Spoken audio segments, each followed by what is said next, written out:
First class is for executives, not immigrant caseworkers. Economy's that way. The sentence hit like a slap, and the gate went silent. A baby stopped crying. A phone dropped. One man muttered, "Jesus." A teenager holding a juice bottle didn't blink, just slowly lifted her phone and started recording. But the woman in the cream coat? She didn't flinch. She didn't blink.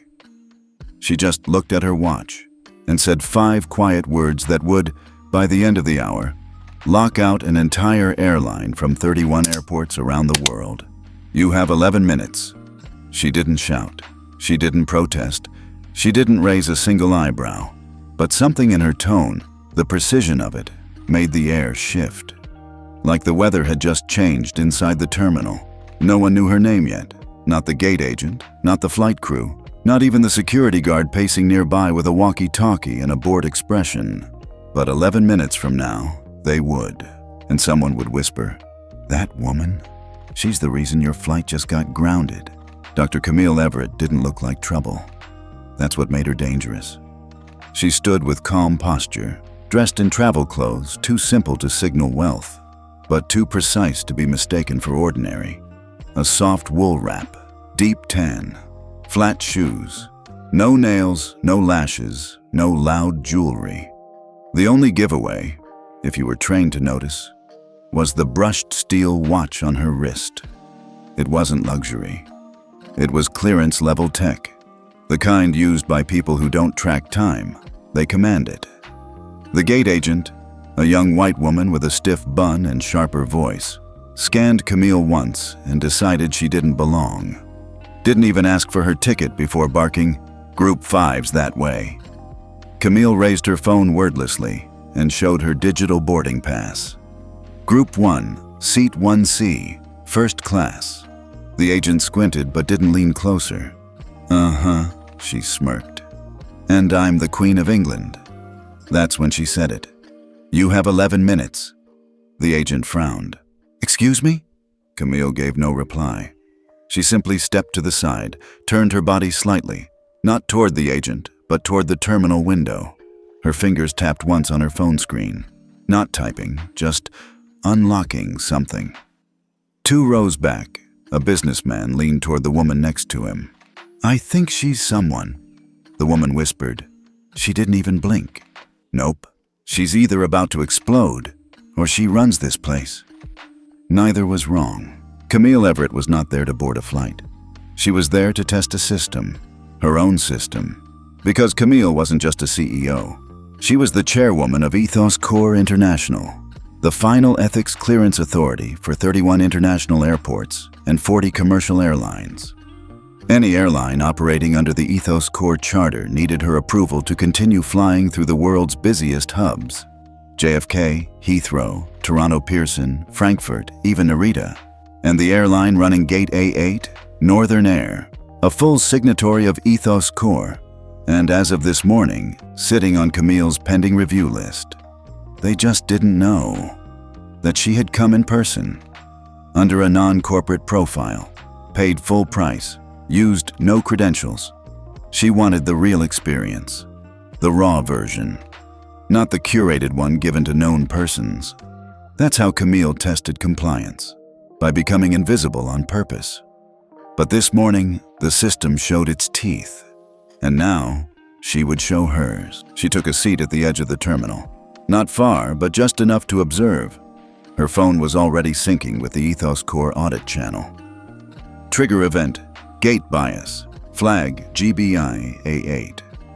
Review window, 11 minutes. Time locked, surveillance enabled. Live trace activated far across the globe. 3 offices blinked to attention. Cambridge, Geneva, and Toronto. Within 90 seconds, Camille's signal was verified and marked urgent. They didn't know what happened yet. But the woman who sent it, they knew exactly who she was. And when she pressed that final button, it would carry the weight of entire governments behind it. But not yet. First, she would wait. She always waited. Because when you're the most powerful person in the room, silence isn't weakness. It's calculation. Back at the gate, the agent continued boarding. She laughed with another staff member, clearly proud of herself. A few passengers hesitated as they approached, unsure whether to speak. One woman gave Camille a sympathetic glance and mouthed, "I'm sorry." Camille simply nodded. Her watch ticked to 2:41 p.m.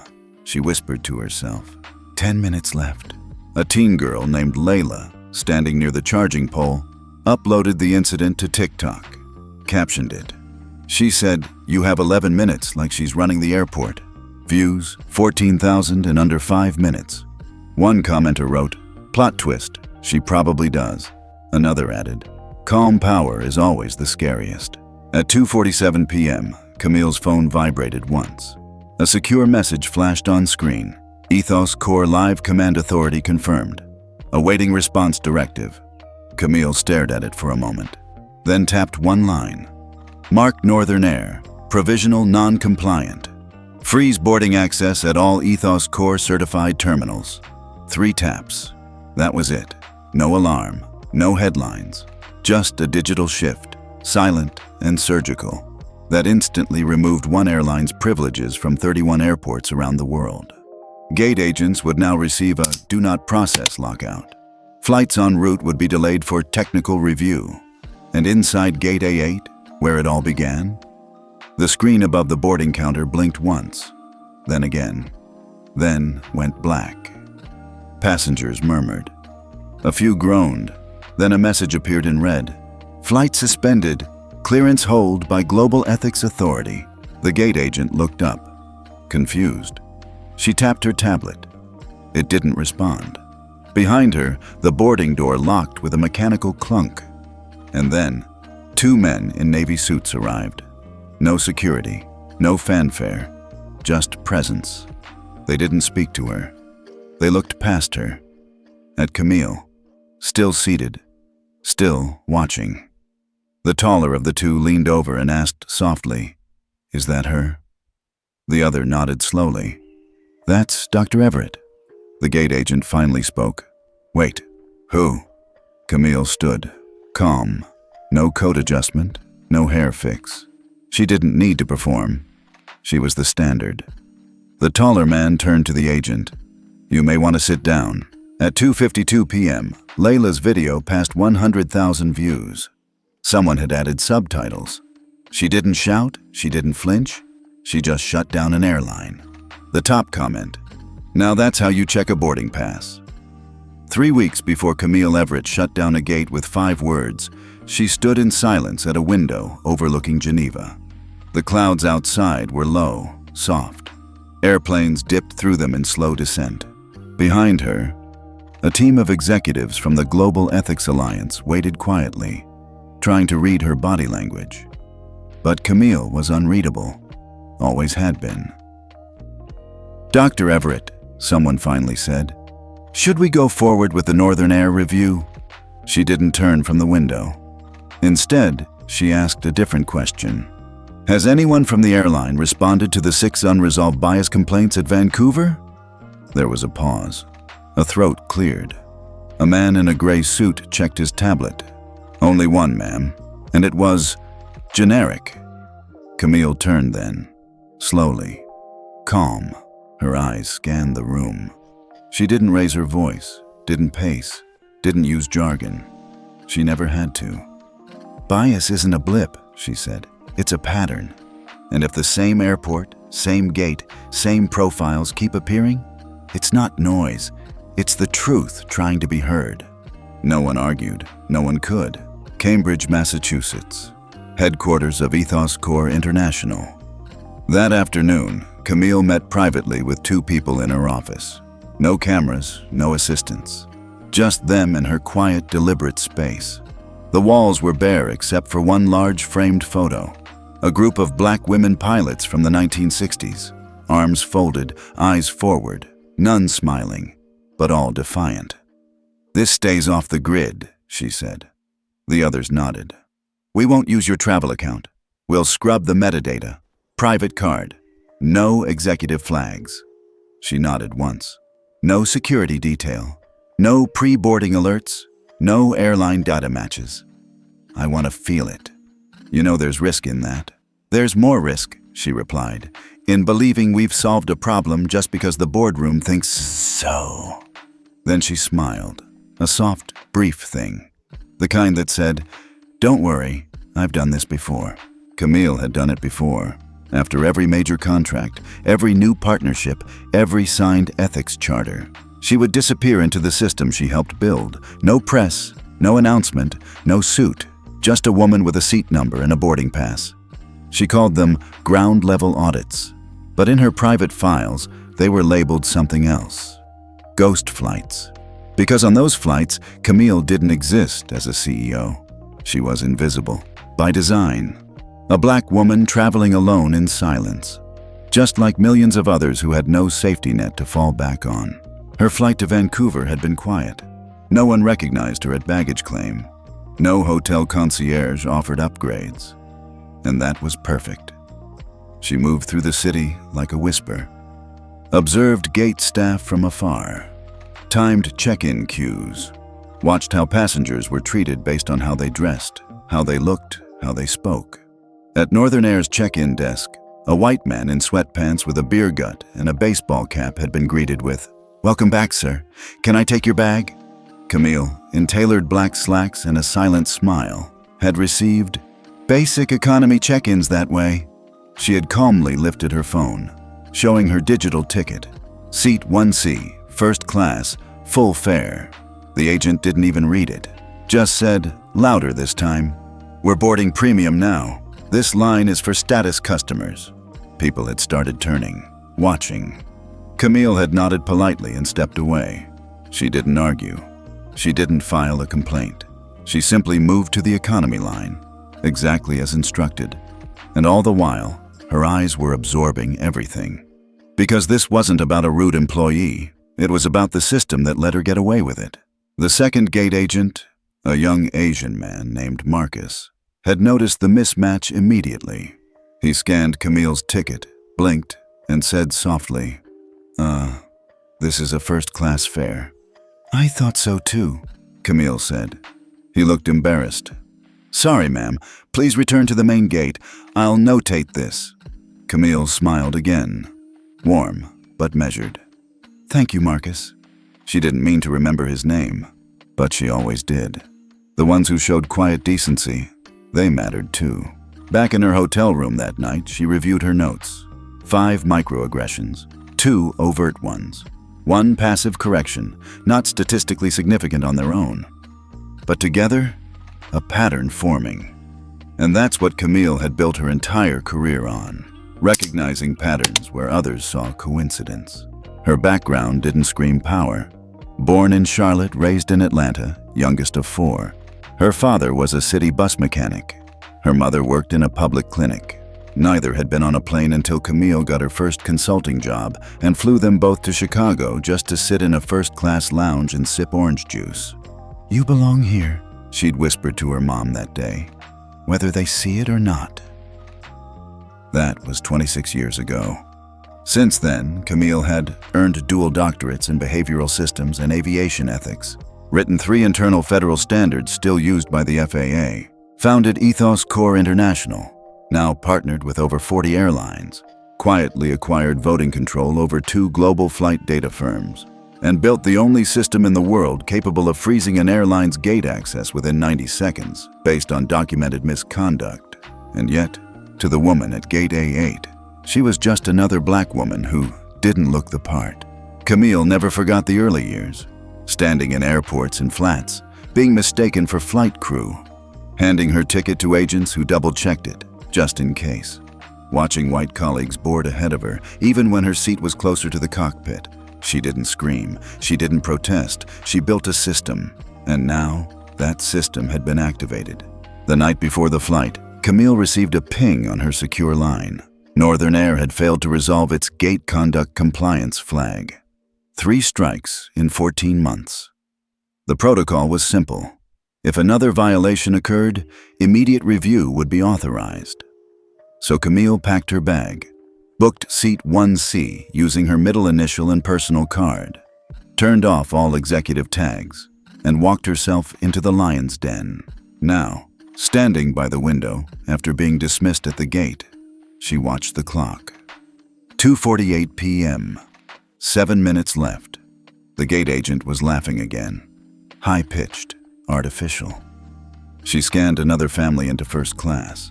A man near Camille leaned toward his wife. She hasn't moved. You think she's really going to do something? The wife checked her phone.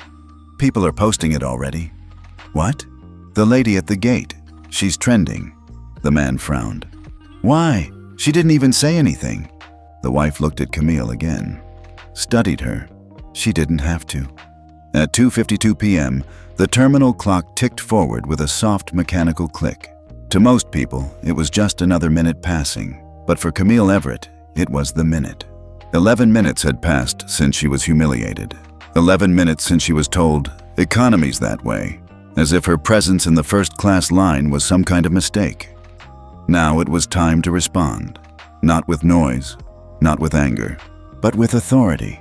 Camille sat still in the seat by the window, her posture upright, calm, like a woman waiting for tea, not watching the collapse of an entire airline unfold behind her. Her fingers moved lightly over her phone screen. No one noticed. That was the point. She wasn't tapping a complaint. She was tapping a command. In less than 8 seconds, the signal moved through Ethos Corps' global enforcement system. Encrypted, logged, verified. The directive was short. Mark, provisional non-compliant. Suspend boarding access across all affiliated terminals. Reason, GBI flag, gate bias verified. The words meant nothing to the average person in the terminal. But in the world of commercial aviation, they meant shutdown. 2,000 miles away, inside a data center in Cambridge, Massachusetts, a terminal blinked red. Within 90 seconds, 31 international airports received a compliance alert.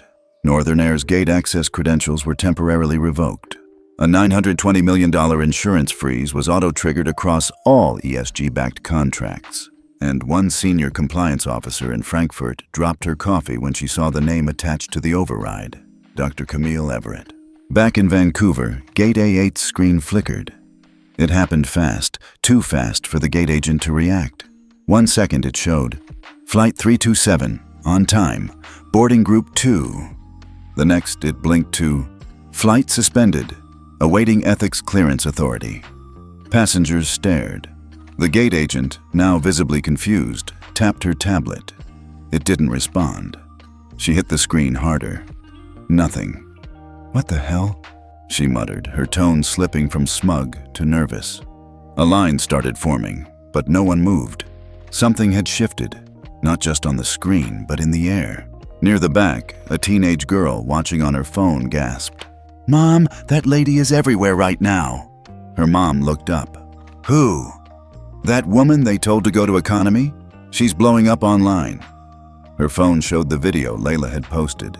The caption now read, "She didn't yell, she didn't flinch, she just said, 'You have 11 minutes.'" Comments flooded the feed. "She's not a passenger.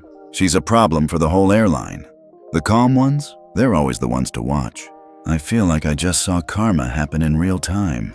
At 2:54 p.m., 2 men in Navy suits walked briskly through the terminal. They wore Northern Air badges, but higher clearance.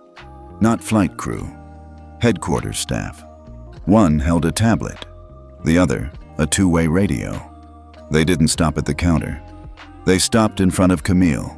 The taller one lowered his voice. "Dr. Everett?"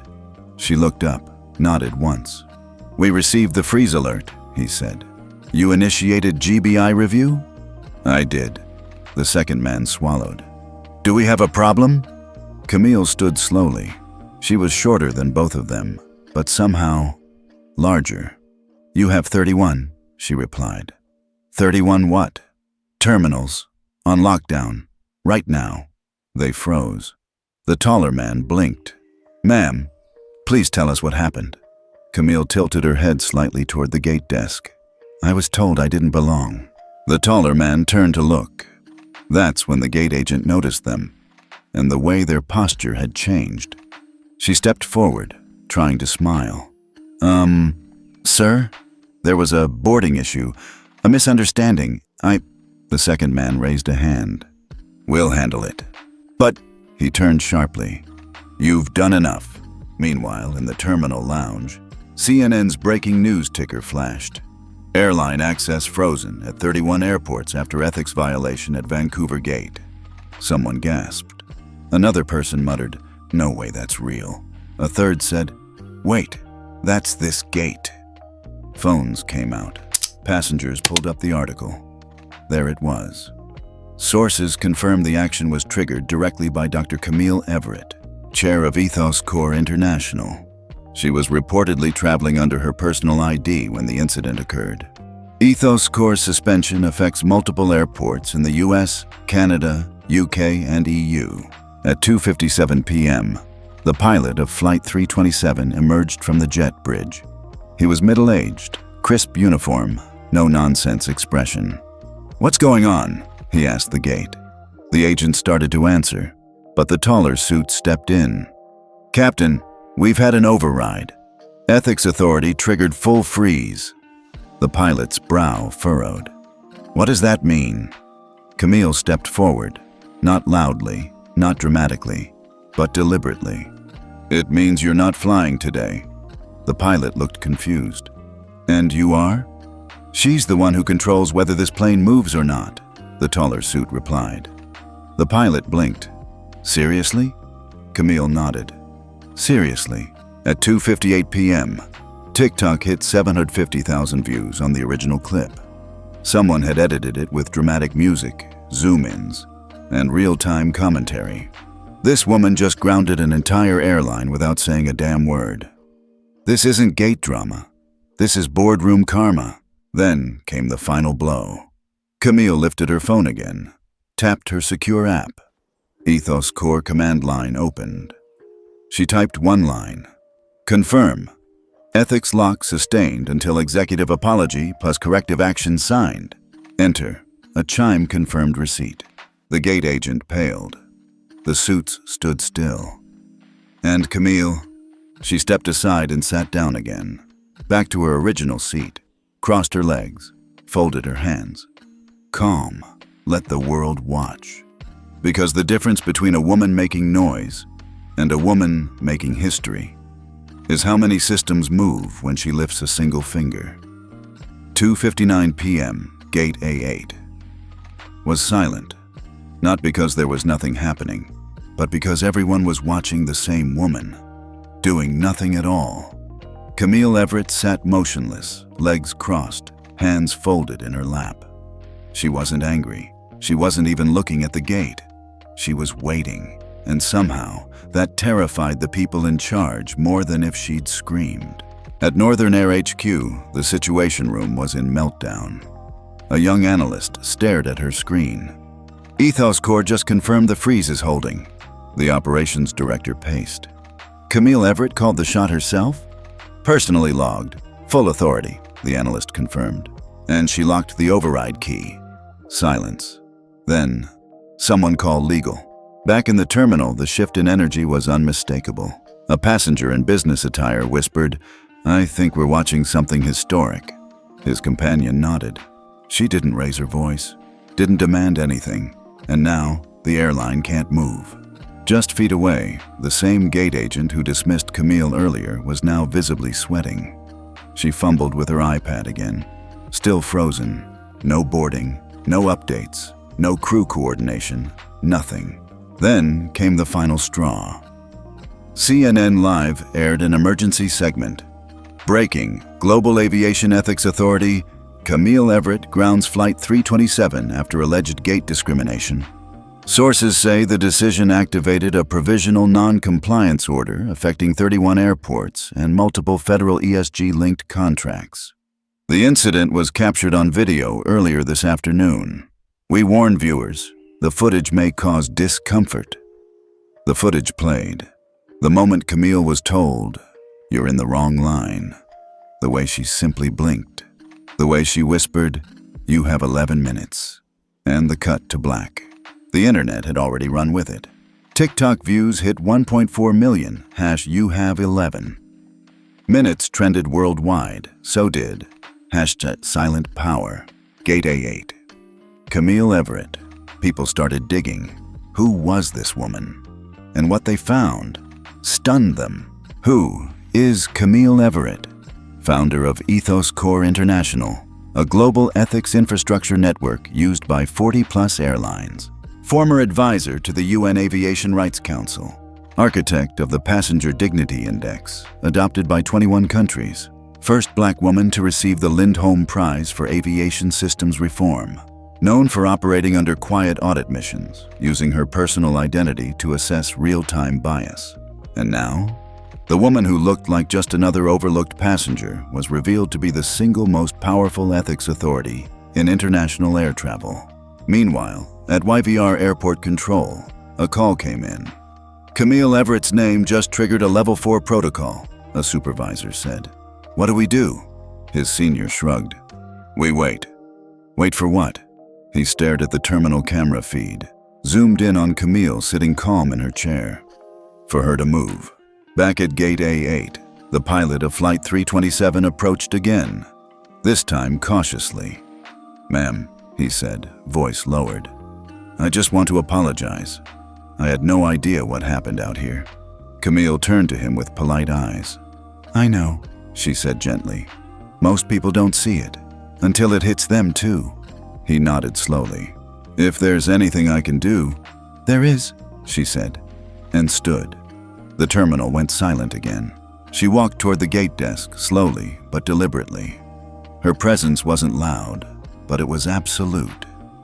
The gate agent stepped back. Camille didn't say a word to her, didn't even look her way. Instead, she looked to the two Northern Air executives now sweating bullets. One of them tried to speak.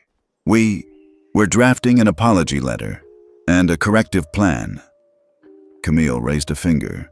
Just one. Save it, she said. It's not me you need to convince. She turned to the passengers, the people who had watched her get dismissed, the ones who now saw the truth of who she was. You've all witnessed the difference between power that yells and power that acts, she said, voice steady. This wasn't just about me. It never is. It's about the ones who never got to board. The ones who didn't have a button to press. She let that hang in the air. Then, calmly, this flight won't move until Northern Air signs the Dignity Compliance Agreement. In full view, on record, with proof of employee restructuring. One of the executives stammered. That could take days, Camille smiled. Then you better cancel every other gate too. Somewhere in the crowd, a man muttered to his wife. She just told them they have 11 minutes again, without even saying it. 3:12 p.m. Northern Air's CEO, watching from his emergency retreat in Palm Springs, cursed under his breath. She's shutting us down from a gate chair. His legal chief looked up. Sir, we have no choice. 3:15 p.m. On Camille's phone, a new notification appeared. Ethics compliance submission received. Northern Air requests immediate review of the proposed terms. Camille clicked it open. Reviewed. Her face remained neutral, but in her mind, she knew. They weren't just sorry. They were scared. She turned back to the two executives. Submit the signed terms to the Ethos Core network, she said. Then, and only then, will I unlock the system. They nodded, scrambling on their devices. The gate agent still hadn't moved. Camille looked at her briefly, not with cruelty, but with clarity. You didn't just disrespect me, she said. You disrespected the system I built to protect people like me. The agent whispered. I didn't know. Camille nodded once. You did. You just didn't think it would matter. 3:21 p.m. The screen at Gate A8 blinked. Flight 327, boarding delayed. Compliance protocol pending clearance. The crowd exhaled, but no one moved yet. They were still watching Camille, because something had changed, and they all knew it. Later that evening, an edited video of Camille's silent stare went viral again, this time set to orchestral music and overlaid with one caption. She didn't shout, she didn't threaten, she just grounded them. 3:24 p.m., Vancouver International Airport. Camille Everett stood by the gate window, watching planes roll across the tarmac like they had nothing to do with the chaos unfolding behind her. She'd already said all she needed to say. Now the burden wasn't on her, It was on them. The airline executives scrambling behind the scenes to fix a mess they created with one sentence. "Ma'am, are you sure you're in the right line?" Back inside the terminal, passengers remained frozen in a state of collective awe. Not because they feared delays, but because they were witnessing something they'd never forget. A reckoning that began with soft words and ended with a system shutdown. The video clips had now reached over 2.6 million views, translated into 5 languages, and were being picked up by international newsrooms. One viral comment nailed it. Camille Everett didn't file a complaint. She rewrote protocol, mid-flight. Upstairs, in a conference room at the airport's executive wing, the Emergency Ethics Review Panel was gathered via video link. On screen, executives from Northern Air. In the room, a local Ethos Corps compliance officer, nervously adjusting his tie. They had 12 pages in front of them, a draft Camille had sent minutes earlier titled Dignity Compliance Agreement, Emergency Enforcement Addendum. The terms were clear. Mandatory ethics retraining for all frontline airline staff within 72 hours. Gate bias tracking software deployed at every check-in counter. Public acknowledgement of the incident and commitment to zero-tolerance policies on race-based discrimination. And most importantly, all personnel involved in the incident will be placed on mandatory review. This is not a punishment. It is a recalibration. The Northern Air COO stared at the document. "This goes beyond us," he muttered. "No," said the Ethos Corps officer calmly. "This is about all of you." Meanwhile, down at the gate, Camille pulled out her phone and opened her inbox. The responses were rolling in. JFK, Heathrow, Charles de Gaulle, Dubai, all acknowledging the Ethos Corps suspension alerts. Her legal counsel had flagged 2 hedge funds that were already reviewing ESG contract clauses, and a message from the U.S. Department of Transportation. "We support the activation of provisional ethics enforcement. Please notify us when Northern Air signs." Camille didn't smile, but a quiet sense of justice filled her chest. This wasn't just about her anymore. It never had been. Back on the gate floor, a whisper went around. "They're signing it." Passengers turned. One teenage boy pulled up his phone and confirmed. Northern Air's public website had just updated with a new press release. "We acknowledge a failure in upholding the standards of equity and dignity. We thank Dr. Camille Everett for holding us accountable and commit to immediate reform." Below it, a downloadable copy of the signed Dignity Compliance Agreement. It was official. Camille received the alert seconds later. She reviewed the PDF. Every signature matched. She tapped into the Ethos Core system and selected one option. Lift, partial ethics freeze, Gate A8 only. A soft vibration confirmed it. The gate's display changed again.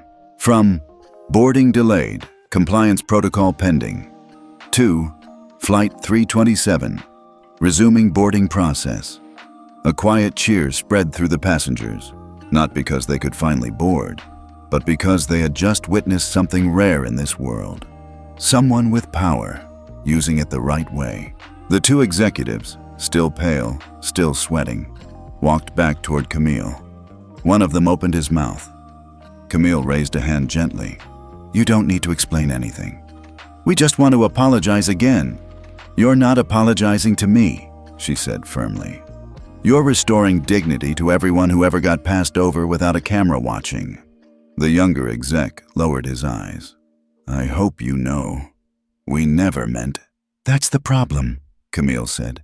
"You never mean it, but it still happens." Then she nodded once and walked past them. She boarded last, by choice. Let everyone else go first. Not because she was less important, but because real power never has to rush. As she stepped onto the aircraft, the flight attendant stood to the side, eyes wide. No words, just silence. The kind that comes when your uniform doesn't protect you anymore. Camille sat down in the very first seat of first class. 1A, where she belonged. The seat that was originally denied to her. She pulled out her tablet and began to write. Not a press statement, not a tweet, but a memo titled, "The Gate That Broke the Pattern." Inside, she began drafting a new policy initiative. one that would require all major airlines to install real-time dignity tracking, tied directly to FAA certification reviews. This wasn't the end. This was a new standard. 30 minutes later, Flight 327 lifted off the runway. As it rose into the clouds, passengers quietly scrolled their feeds, reading articles about what had just happened. Camille looked out the window. Above the clouds now, above the noise, and somewhere, deep down, she knew this would change everything. Not because people were scared of being caught, but because they had finally been forced to care. 6:07 a.m., Rosegate Presidential Hotel, Vancouver. Camille Everett sat at the desk by the wide window, steam rising from her untouched coffee, eyes focused on the screen. 27 emails, all from executives, board chairs, or ethics officers at the world's largest airlines. Each one different in tone, but all asking the same silent question. Are we next? She opened the first one, from Sky North Airlines, headquartered in Toronto. We condemn the actions of Northern Air. We are proud of our commitment to equitable passenger treatment. That said, we'd welcome the opportunity to review our internal bias tracking with your guidance. Camille didn't smile. She typed 7 words. What are you really trying to avoid? And hit send. Next, Empire Aero, based out of Atlanta. We are exploring voluntary participation in the Dignity Compliance Audit. We'd love to understand how the real-time gate-level tracking protocol works. Camille attached a PDF. No greeting, no note. Bias Watch V2.3 Pilot Program Report. PDF subheading. Discriminatory incidents peak between 6:45 to 8:15 a.m. at priority boarding gates across all carriers. 5th email. Skyjet International. Smooth language, polished formatting. We'd be honored to explore a collaboration, perhaps a white paper co-authored with you on aviation equity. Your insight would bring real value. Camille sat back. This was the same airline with 3 racial bias lawsuits in the past year, all quietly settled out of court. She opened the Ethos Core admin dashboard and entered their name. Status, under internal review. Ethics, score 56-100. Voluntary transparency. Declined, she replied. Partnership begins with disclosure, not flattery. 6:51 a.m. Ethos Core Black Level Admin Interface. Camille viewed all 27 airlines grouped by ethical risk. 3 were flagged for false self-reporting. 2 had begun full internal audits, voluntarily. 9 airlines submitted new transparency pledges, agreeing to release passenger treatment data by race, class, and region for the first time ever. The rest? Silent. But Camille knew they were watching.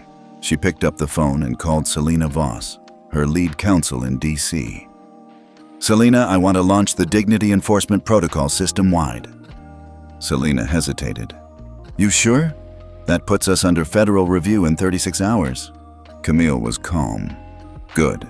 I want them to know Gate A8 wasn't an isolated incident. It's the default. Selena sighed. Which platform? World Aviation Ethics Summit, Camille said. Geneva, next week. 8:14 a.m. FAA Headquarters, Washington, D.C. A deputy director received the daily Ethos Core report. His assistant whispered, Camille Everett's action halted operations at 31 airports yesterday. ESG Capital is now frozen across 5 investment networks. Northern Air signed her compliance charter, publicly. And how's the industry responding? 27 emails sent to her this morning. No press releases, just quiet panic. The director nodded.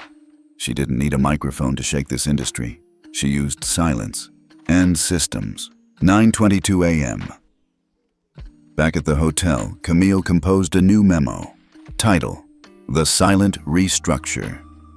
It began, 27 emails in 6 hours, not because they had a moral awakening, because they realized they no longer control the woman at Gate A8. She outlined 5 new policy demands. Real-time ethics scoring at first class and priority boarding zones. Public race class-based treatment reports from all certified airlines. Ethics tap-in tools for silent, validated passenger reporting. Anonymous but verified whistleblower protection integrated with FAA compliance. No international flight clearance for airlines with an ethics score below 60 during peak hours. 11:33 a.m. CNBC morning segment. An anchor said, "No press conference, no lawsuit. Just one woman with one seat and one system." And the entire aviation industry blinked. 12:07 p.m. Sky Nova Airlines boardroom, Texas. An internal strategist stood up. "If we don't start an audit within 48 hours, Ethos Corps will." Their CEO gritted his teeth. "Then start it, tonight. I won't be the next story." 2:26 p.m. Camille's inbox, email number 28. From European Aviation Alliance, EAA. "We are drafting a continent-wide charter of passenger dignity. We would be honored if you would join as its founding architect and honorary delegate in Brussels." Camille read it twice. She exhaled, then typed, "Only if we begin with the silent gates first." 1 week later, Geneva, Switzerland, 8:47 a.m. Palais des Nations. The air outside the United Nations building was crisp, the sky bluer than usual. Inside, however, the atmosphere was tense. Everyone knew why they were here, and who they were really here for. Dr. Camille Everett, the woman who had quietly dismantled an airline's operations with nothing but a revoked boarding pass and a pen. But today, she wasn't just there to make a point. She was here to set the new rules. The World Aviation Ethics Summit wasn't supposed to be historic. It had always been a polite gathering of executives, regulators, and ethicists trading buzzwords and handshakes. But this year, the moment Camille Everett stepped onto the stage, the tone changed. Her presence was commanding, not because she raised her voice, she never did, but because everyone knew she had already done what most of them were still pretending to consider. She began, "I didn't ask for this stage, but the gate they denied me became one." Silence. Then she unveiled it, a sleek, black-bound document titled The Passenger Dignity Charter, 9:12 a.m. Inside the chamber, Camille walked them through the charter, clause by clause, with the same surgical precision she once used in corporate boardrooms. Clause 1. Real-time dignity tracking at every premium gate. No exceptions, no excuses. Clause 2. Every airline operating in international airspace must report quarterly demographic treatment data, publicly. If you treat passengers differently based on appearance, the numbers will show it. Clause 3. The Ethos Corps early warning system will be adopted by all FAA-compliant airports, including international partners. If a gate fails ethics twice in 60 days, that airline loses priority lane privileges across the network. Clause 4. Passengers have the right to flag unethical behavior through silent, protected channels, in real time. Clause 5. Any airline with an ethics score under 62 will be barred from all code share agreements involving US, EU, and African airspace. The room stayed frozen. Not one executive moved. Not one regulator interrupted. They were watching the future being signed into existence. 9:34 a.m. Global live stream begins. CNN, BBC, Al Jazeera, Bloomberg, Telltales. All of them aired it live. What began as a personal act of resistance had now become an international protocol. Broadcast in real time to over 74 countries, with translation in 18 languages. At the bottom of the screen, a live counter showed airlines confirmed to sign 11:42 down behind Camille. A screen displayed, "Will your airline sign or be left behind?" In the front row, an executive from Sky Nova shifted in his seat, sweating. His airline had been the subject of 2 recent exposés for discriminatory gate practices. He'd spent weeks denying any wrongdoing. Now he knew. If he didn't sign, they'd be the story tomorrow. Again. He turned to his aide. "Tell legal to draft a preliminary compliance plan. Now." Back on stage, Camille didn't need to say more. She closed the folder gently and stepped back from the mic. "You don't have to agree with me, but the world already has." The applause started small. A woman from the EU Transport Commission, then the Minister of Aviation from Ghana, then a regulator from Sao Paulo.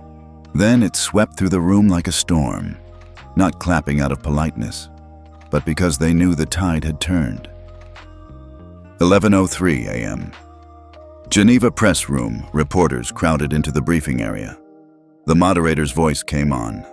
"The passenger dignity charter has now been signed by 26 airlines, representing over 54% of international flight volume. That included 3 legacy U.S. carriers, 2 Gulf state airlines, and 4 major European operators." Reporters erupted with questions. "Dr. Everett, what do you say to the airlines who haven't signed yet? Is there a deadline for compliance? How does this affect existing FAA certifications?" Camille leaned forward. "There is no deadline, but there is a clock.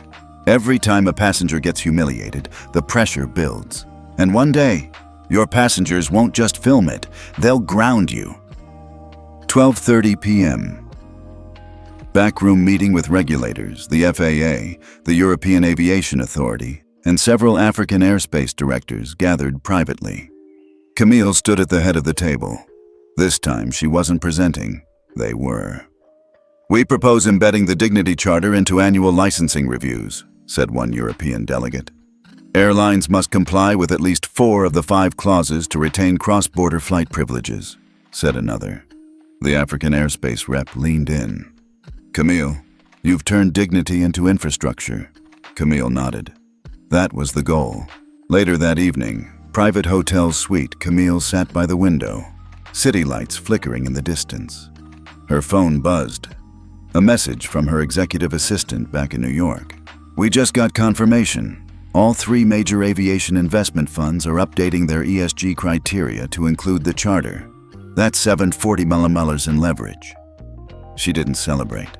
She just stared out the window and whispered, "Now they have no choice." At that moment, thousands of miles away, in airports from Johannesburg to Frankfurt, check-in agents were being notified of new training requirements. Systems were being updated. Flags were being rewritten. And somewhere, a black woman standing at a first-class gate, suitcase in hand, ticket in hand, would be treated with the dignity she deserved. Not because anyone apologized, but because Camille Everett made sure they had to. 2 days later, Midtown Manhattan, 7:32 a.m. Everett, Global HQ. Camille Everett stood in front of the glass wall of her 43rd floor office, the morning skyline stretching endlessly beyond. She didn't sip her coffee. She just stared. She had felt this coming. The silence before the storm was never empty. It was loaded, and this morning it arrived. Her chief of staff, Lena, burst in without knocking for the first time in 3 years. "They've started the smear campaign." Camille turned slowly. "Who? Skyjet? Skynova? Probably Empire too. It's coordinated. Fox Business aired a panel calling the charter an attack on capitalism." Camille raised a brow. "What else?" Lena handed her a tablet. 2 airlines leaked internal documents implying your firm has conflicts of interest, trying to make it look like you benefit financially from enforcing the charter. Camille scrolled. The screen showed headlines. "Is Camille Everett using ethics to build an empire? Sources say Everett's team could monetize dignity score system. Airlines call for FAA oversight into personal gain in new ethics charter." She set the tablet down gently. "Good," Camille said. "They're scared." 8:25 a.m. CNBC Morning Live. The panel was already in full spin. A Skynova spokesperson, sleek, trained, and smiling, was speaking to camera. "We fully support fair treatment of passengers, but this charter was pushed through without proper industry collaboration. We're concerned it creates more liability than improvement." Another guest chimed in, smirking. "It's worth asking. How much does Dr. Everett's tech firm stand to gain from this so-called ethics system?" Camille's name was now trending. not as a hero, but as a disruptor, and to some, a threat. 9:42 a.m. FAA Internal Ethics Council, emergency call. "I'll be blunt," the chair said. "Camille, there's noise. The kind that forces Washington to question everything." Camille didn't flinch. "If I had launched this as a man in a Navy suit, with a traditional firm behind me, none of this would be happening," she said. "But a black woman draws a map, and suddenly it's a power grab." The line went quiet. Then another voice spoke, the FAA Deputy Director. "We trust your system, Camille, but you'll need to show that this isn't about centralized control. They're calling for a hearing." Camille nodded. "Fine, I'll come." 12:14 p.m. Private strategy meeting at Everett Global. Lena pulled up a screen. "Twitter's split. Some say you're becoming a dictator in heels, but others, a lot of them, are calling for more oversight in everyday services." She clicked into a feed. One post showed a mother holding her toddler at an airport. "A year ago, they kicked me off a plane for breastfeeding. Today, the agent apologized first. I don't care who they say Camille Everett is. She made this happen." Another tweet. "If you're more afraid of one black woman than a whole racist system, you just proved her point." Camille glanced down. Her hand rested over her tablet. She wasn't worried about the noise. She was worried about who might try to twist it into silence. 4:07 p.m. Congressional Office, D.C. Representative Ellen Hawthorne, the youngest black woman in Congress, called Camille personally. "I've seen this before," she said. "They call it review, but what they want is submission." Camille stayed quiet. "Don't backtrack," Ellen continued. "The hearing will be messy, but I'll be there. You have more allies than you think." 5:23 p.m. US video conference. Global Ethics Council. Camille joined late, deliberately. When her screen lit up, a few faces visibly stiffened. One German official cleared his throat. "We regret the way your name is being politicized, but we need your reassurance. Do you stand by the Dignity Charter fully?" Camille met the camera directly. "I don't stand by it," she said. Pause. "I stand inside it." 7:45 p.m. New York Times. Op-ed submission portal. Camille typed until her fingers ached. No PR spin. No advisors. Just her voice. The piece was titled, "When They Deny You a Seat, Build the Whole Plane Differently." She wrote, "This was never about revenge. It was about structure, about fairness, about being able to walk down an airport corridor without wondering if your skin will decide your worth that day. If they fear dignity, that says more about their system than my charter." She hit submit. 10:03 p.m. Inside a hotel bar near JFK. Across the city, 3 regional airline execs sat in a booth, watching Camille's CNN interview replay on mute. One of them laughed. "She's not gonna back down." Another poured a drink. "Then we push harder. She wants war, let's give her headlines." They toasted. But none of them noticed the bartender, an off-duty ground staffer, filming the entire conversation from her phone. That clip would go viral by morning. 11:41 p.m. Camille's home, Brooklyn Heights. She sat on the balcony, night breeze brushing her face, phone glowing with another alert. Passenger Dignity Charter signatories cross 30, includes Emirates, Lufthansa, Air Canada. Lena texted right after. "They're losing the PR war." Camille smiled for the first time all day. Backlash was loud, but truth was patient. And it always landed, eventually. Washington, D.C. 8:12 a.m. U.S. House Subcommittee on Aviation and Public Ethics. The chamber was packed. Rows of reporters, ethics observers, airline lobbyists, and civil rights advocates filled every seat. The moment Camille Everett stepped through the tall oak doors, a wall of camera flashes greeted her. She didn't blink. She wore a deep navy blazer, no jewelry, no theatrics. Just calm, poised, present. The chairwoman, Reverend Dolores Stein, cleared her throat into the mic. We're here today to evaluate the scope, structure, and consequences of the Passenger Dignity Charter as introduced and enforced unofficially by Dr. Camille Everett. Dr. Everett, this committee reminds you, you are under oath. Camille nodded once. I understand. 8:28 a.m.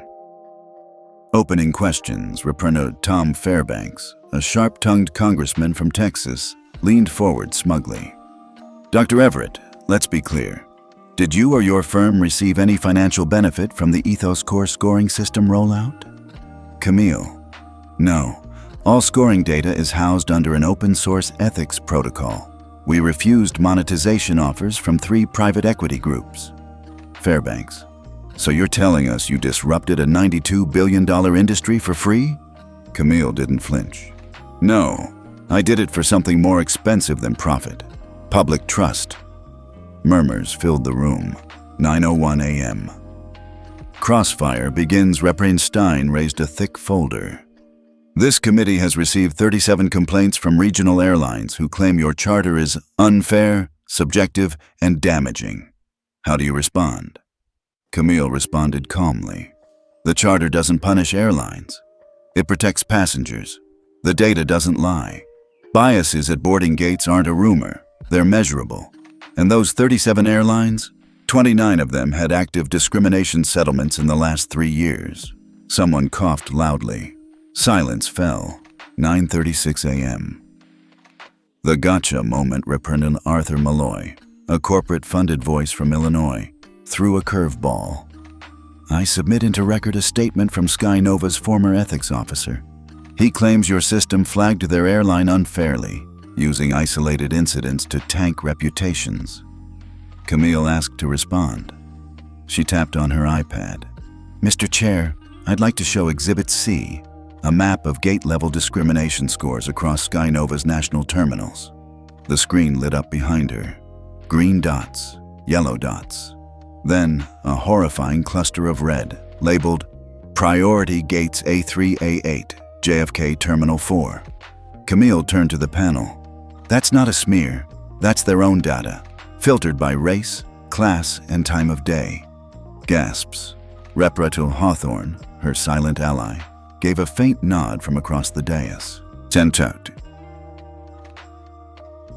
a.m. Flip in the room. A former pilot, now a whistleblower, had submitted a letter of support. It was read aloud. I was instructed to ignore 2 passenger complaints involving racist remarks by ground staff. I left the airline industry after 22 years. Dr. Everett's charter would have stopped this at the gate. Now the tone shifted. What had started as a hearing of doubt was becoming a hearing of reckoning. 10:47 a.m. Final defense. Camille leaned into the mic. Her voice dropped, calm, steady. We've spent decades creating first-class lounges, platinum boarding, priority everything, but we never made dignity standard. I wasn't trying to become powerful, but if being dignified makes people afraid, that tells us who's really been in charge all along. This isn't about me. It's about the 7-year-old girl whose father had to explain why she was sent to the back of the plane. About the elderly man called a security risk because he didn't speak English. About every passenger who asked for respect and got escorted off instead. No rebuttal came, just the sound of one pen scribbling furiously, then another, then silence. 11:22 a.m. Committee recess reporters swarmed the hallway. Dr. Everett, do you feel vindicated? Was the hearing fair? Do you think the charter will be adopted nationally? Camille stopped just once. I think it already has, she said. They just haven't admitted it yet. Same time, FAA HQ across town. The director of compliance held the remote. His deputy turned to him. Sir, the pressure's building. Public support is leaning in her favor. Airlines are backpedaling. He didn't speak. He just stared at the screen showing Camille's closing words. Then he reached for the phone. Prepare the draft. We move to formalize the charter into compliance law. Later that night, Telltales news special. The banner ran across the bottom. One woman, one gate, now a national movement. Clips played of the hearing. Then a voiceover. She didn't yell. She didn't sue. She didn't storm out. She stood, and the whole industry had to sit down. Back at Camille's apartment, 11:59 p.m. She sat alone, a mug of cold tea beside her, phone buzzing every 5 seconds. Messages from lawyers, CEOs, activists, even students. Then one text made her pause, unknown number. I was at Gate A8 that day. I said nothing. I'm sorry. I'm also changed. Camille stared at the screen, her breath caught. For the first time since it all began, she allowed herself to feel it. The weight of what had happened, the cost, and the quiet revolution now in motion. 3 weeks later, Geneva, Switzerland, 8:03 a.m. World Aviation Ethics Summit. Camille Everett stepped onto the stage to a standing ovation. She didn't raise her hand or nod in acknowledgement. She simply walked to the podium, opened a leather folder, and began to speak. Calm, deliberate, and unapologetically precise. I came here not as an adversary to the airline industry, but as its mirror, and what I saw was a reflection of selective dignity. Silence. What happened at Gate A8 wasn't a scandal. It was standard practice. That's why it rattled so many, because this time, someone watched. The room of CEOs, ministers, ethics leaders, and aviation regulators leaned in. They knew what was coming, and she was about to rewrite everything. 9:01 a.m. Behind the scenes. The draft document sat on every delegate's desk. The Everett Protocol, a global charter of passenger dignity at the bottom of the first page, in bold. Any airline refusing to adopt the Everett Protocol will forfeit access to member-aligned airports, ESG-linked capital funding, and aviation insurance partnerships under the Ethics Core Compliance Network. 78 airports had already signed on. 5 major ESG funds were preparing to freeze capital for non-compliant carriers, and 3 aviation insurers had issued public statements of conditional coverage. The message was clear. This was no longer a suggestion, it was policy. 9:47 a.m. At U.S. FAA emergency briefing back in D.C., a team of federal aviation regulators gathered around a large screen as Camille's summit speech streamed live. Ladies and gentlemen, said the lead official, Everett just turned a domestic ethics tool into a global gatekeeping system. An advisor leaned in. We either integrate the Everett Protocol into our federal compliance framework or risk being sidelined internationally. No one objected. For the first time in aviation history, a non-government entity, a black woman, had created a global enforcement standard, and the world was aligning around her. 10:12 a.m. Geneva. The final address. Camille looked across the hall one last time. This charter doesn't guarantee fairness, but it guarantees accountability, because from now on, boarding gates are not just passageways, they are mirrors, and the world is watching. She closed the folder. Dignity is no longer negotiable. Thunderous applause. But she wasn't smiling. She wasn't gloating. This wasn't triumph. It was structure. 12:35 p.m. Email from Emirates Airlines. We are pleased to be the first Middle Eastern carrier to adopt the Everett Protocol. Effective immediately, we will install real-time gate-level behavior tracking across all international hubs. 1:04 p.m. Message from Johannesburg International Airport. We have suspended all contracts with non-signatory airlines until further notice. Our passengers, especially the elderly and disabled, will now board under the Dignity Priority Code. 3:21 p.m. A global markets reaction.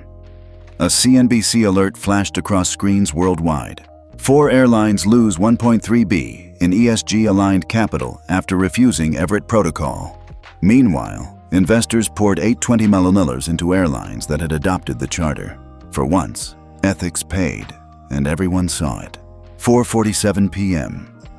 Washington, D.C. Senate Subcommittee press briefing. Senator Ellen Hawthorne took the mic. What Dr. Everett has done transcends aviation. She's given us a roadmap for ethical infrastructure in every industry.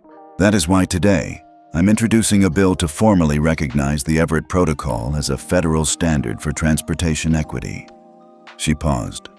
We're not just grounding planes anymore. We're grounding systems that no longer serve people. 6:23 p.m. While Everett Global HQ, Manhattan, Camille returned to her office. Lena was waiting, a thick folder in hand. Media wants a statement. The Wall Street Journal, BBC, Forbes. Camille walked to the window. Below, traffic moved like tiny pulses of light. Normal, calm, unaware of how much had changed above it. Let them write what they want, Camille said quietly. I didn't do this to be the headline. Lena smiled. Too late. You're the whole story. 8:15 p.m. Voice message from Airline CEO, anonymous. Camille, I was in the room when they said you'd never pull this off, that you were just another activist with a grudge. I didn't speak up then. I should have. Now I'm joining, not because I fear you, but because I believe you. Camille saved the message, not for revenge, but to remind herself, change never begins loudly. It begins when silence breaks, one voice at a time. 10 o'clock p.m. Camille's living room. Brooklyn, she sat barefoot on her couch, a mug of ginger tea cooling beside her. On the TV, a replay of her speech aired again, but she muted it. Instead, she opened a handwritten letter sent to the office earlier that day. Dear Dr. Everett, I'm 14.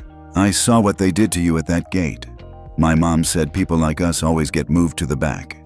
But you didn't just stand up. You made them redesign the plane. Jada, 8th grade. Camille's eyes softened. She didn't cry, but something inside her, tired, armored, measured, exhaled. 10:27 p.m.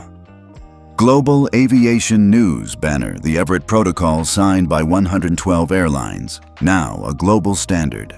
One moment, one gate, one woman. The system will never board the same again.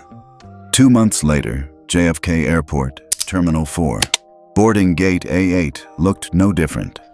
Same signs, same carpet, same gate agent desk. But something had changed. Not in the design, but in the air. People noticed it in small ways. The agents were more attentive. The line was more orderly. Passengers no longer whispered at the sight of a black woman in first class. They watched, but with awareness, not judgment. And on the wall beside the boarding door, a new plaque had been installed. This gate is monitored under the Everett Protocol. Passenger dignity is not optional. Camille Everett stood 15 feet away, dressed simply in a light trench coat, navy heels, and headphones resting on her shoulders. She wasn't here for press. No cameras, no reporters, no entourage. She just wanted to see it for herself, what had changed, and what hadn't. Same time. Sky Nova Airlines headquarters. A board meeting was underway. The new ethics director pulled up the monthly report. Complaints of racial bias at premium boarding gates dropped by 74%. Incidents involving refusal of entry based on class or language, down 62%. He looked around the room. It's not just policy, it's behavior. The CEO adjusted his tie. He didn't like admitting Camille had been right, but he liked lawsuits less. Back at gate A8, a young black woman, maybe 20, maybe younger, stepped forward in the priority boarding line. Her backpack was worn, her nails chipped, but she clutched a first-class ticket like it was made of gold. The gate agent looked up, then smiled. Welcome aboard, Ms. Bennett. The girl blinked. A small pause, like she expected a problem, but there wasn't one. Not this time. Not anymore. Camille noticed the moment, and that was enough. Later that evening, Everett Global HQ, Brooklyn. Lena walked into Camille's office. So, you're really doing it?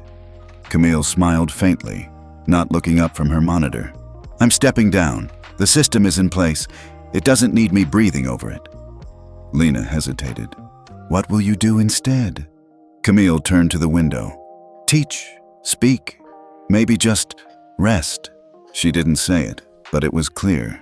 This fight, at least, was over. And she had won, quietly, systemically, permanently. One final message arrived on her screen. From the FAA. Subject line: Federal approval. Passenger Ethics Act passed unanimously. She stared at it for a long moment, then hit archive. She didn't need a trophy. She just needed to know. No other woman would be told, "You don't belong in first class," again, and be forced to accept it. 1 week later, a global ripple. In Sao Paulo, a woman posted a photo of herself in first class with the caption, "Because I'm allowed to take up space now." In Tokyo, All Nippon Airways announced a full rollout of the Everett Protocol on domestic routes. In Nairobi, airport staff attended training under the Everett Dignity modules. And in Detroit, a high school civics teacher told her class, "Let me tell you the story of a woman who changed aviation without raising her voice." Back in Camille's home, Brooklyn, late at night, she sat by the window with tea in hand, the city lights blinking below. A quiet, personal moment. Until her phone buzzed. Text from an unknown number. "I was the flight attendant at gate A8. I was wrong. I've since left that airline. But I tell every new trainee now, don't assume power looks a certain way." Camille didn't reply. She just turned off the phone, set down the mug, and smiled. Not because she was done, but because something else was just beginning. Final frame. A child walks through the airport with her mother. She stops at gate A8, looks at the plaque. "Mama, who's Camille Everett?" The mother bends down, smiling softly. "She's the reason no one moves us to the back anymore." 1 year later, Atlanta. The new terminal at Hartsfield-Jackson International Airport was officially opening its Dignity Suite. The suite wasn't luxurious. It didn't have champagne, no gold-plated sign, no velvet ropes. But on the wall hung a simple bronze plaque. "This space is dedicated to every passenger who was ever told, 'You don't belong here,' in honor of Camille Everett, who made the world pause at the gate."